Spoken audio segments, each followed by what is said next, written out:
युद्ध हमेशा से मानव इतिहास का एक अभिन्न हिस्सा रहे हैं। युद्धों में होने वाले रक्तपात न केवल नए शासन की स्थापना करते हैं, बल्कि वहाँ के धार्मिक सामाजिक परिवेश में भी बहुत परिवर्तन लाते हैं। और भारतीय इतिहास तो भारत में होने वाले युद्धों के लिए मशहूर है। यहाँ के स्थानीय एवं विदेशी आक्रांताओं ने भारत की अकूत धन संपदा को लूटने के लिए अनेक युद्ध लड़े हैं। आज हम यहाँ उन 5 युद्धों की बात करेंगे जिन्होंने भारतीय इतिहास को बहुत ही ज्यादा परिवर्तित किया है। भारत में प्राचीन काल से आज तक अनेकों युद्ध लड़े गए, लेकिन कुछ युद्ध ऐसे भी हुए जिन्होंने भारत के इतिहास को बदल कर रख दिया। चलिए जाने ऐसे 5 युद्धों के बारे में जिन्होंने भारत का इतिहास बदल कर रख दिया। तराइन का पहला युद्ध भी पृथ्वीराज चौहान और मोहम्मद गौरी के बीच ही लड़ा गया था। तब दिल्ली के प्रतापी राजा पृथ्वीराज चौहान ने गौरी को पराजित कर दिया था। तब गौरी भाग गया और 1 साल बाद वापस और अधिक सेना के साथ बदला लेने आया। गौरी एक तुर्क मुसलमान था। उसका इरादा दिल्ली को जीतकर यहाँ तुर्की साम्राज्य की स्थापना करना था। उससे पहले एक और तुर्की आक्रांता मोहम्मद गजनी ने भारत पर आक्रमण किया था, पर उसका उद्देश्य यहाँ सिर्फ लूटपाट कर धन प्राप्ति करना था और उसमें वह सफल भी हुआ। तराइन के दूसरे युद्ध में पृथ्वीराज चौहान पराजित हुआ और इसी के साथ पहली बार भारत के इतिहास में इस्लामिक राज्य की स्थापना हुई। दिल्ली के सिंहासन पर बैठने वाला अंतिम राजा पृथ्वीराज चौहान ही था। मोहम्मद गौरी की कोई संतान नहीं थी, पर वह अपने साथ बहुत सारे दास लाया था।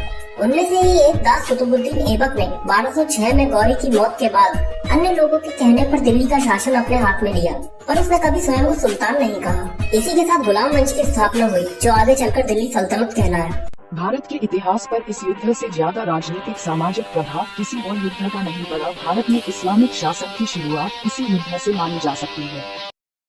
पानीपत का प्रथम युद्ध दिल्ली सल्तनत के अंतिम सुल्तान इब्राहिम लोदी और फरगना के बादशाह बाबर के बीच 1526 में लड़ा गया। इब्राहिम लोदी के शासनकाल में दिल्ली के पास राजस्थान के मेवाड़ का पराक्रम यशस्वी और प्रतापी राजा राणा सांगा की वजह से बहुत बढ़ गया था। सांगा दिल्ली पर कब्जा कर हिंदू शासन वापस स्थापित करना चाहता था। इसीलिए उसने बाबर को भारत में आकर इब्राहिम लोदी से युद्ध करने का निमंत्रण भेजा, जिसे बाबर ने स्वीकार कर लिया। इसके पीछे राणा सांगा का मकसद था कि बाबर से युद्ध के बाद लोदी कमजोर हो जाएगा और सांगा उसे आसानी से हराकर दिल्ली पर कब्जा कर लेगा। किंतु बाबर भी मोहम्मद गौरी और अन्य विदेशी आक्रांताओं की तरह भारत के प्यार में पड़ गया और यहीं बसने का निर्णय लिया और मुगल शासन की नींव डाली, जो अंत तक दिल्ली पर काबिज रही। 1527 में बाबर ने खातौली के युद्ध में राणा सांगा को पराजित कर मुगल वंश के अंतिम शत्रु को भी समाप्त कर दिया। पानीपत का प्रथम युद्ध भारतीय इतिहास के हिसाब से अति महत्वपूर्ण है, क्योंकि इस युद्ध के पश्चात ही भारत में उस वंश की स्थापना हुई जिसने यहाँ 300 वर्षों तक राज किया।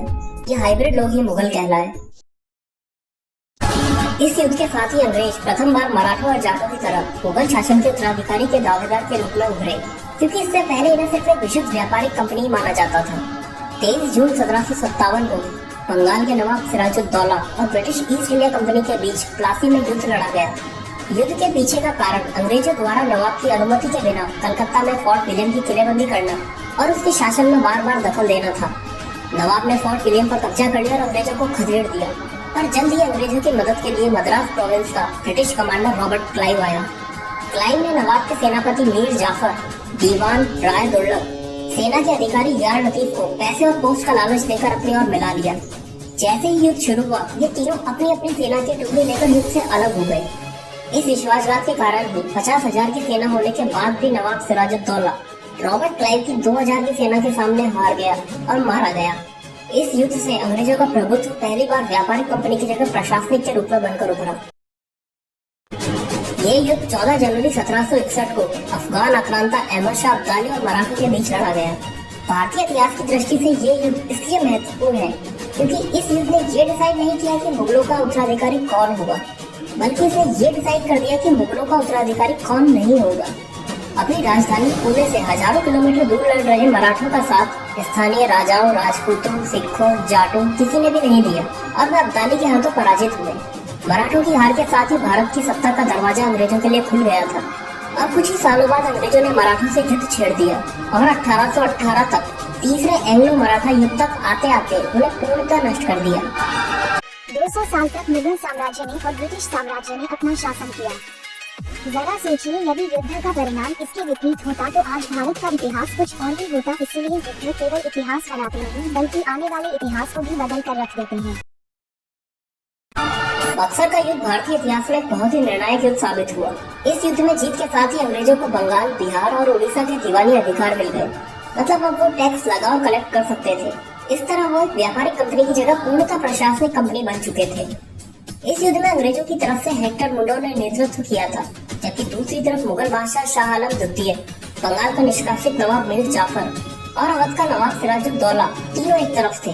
आखिरी बार नॉर्थ इंडियन राजाओं और सुल्तानों की तरफ से अंग्रेजों को भारत से खदेड़ने के लिए यह सम्मिलित प्रयास था।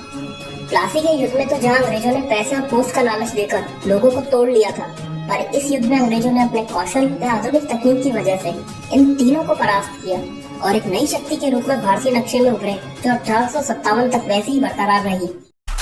एंड तक बने रहने के लिए धन्यवाद। ऐसे ही और मजेदार वीडियो देखने के लिए चैनल को सब्सक्राइब करें।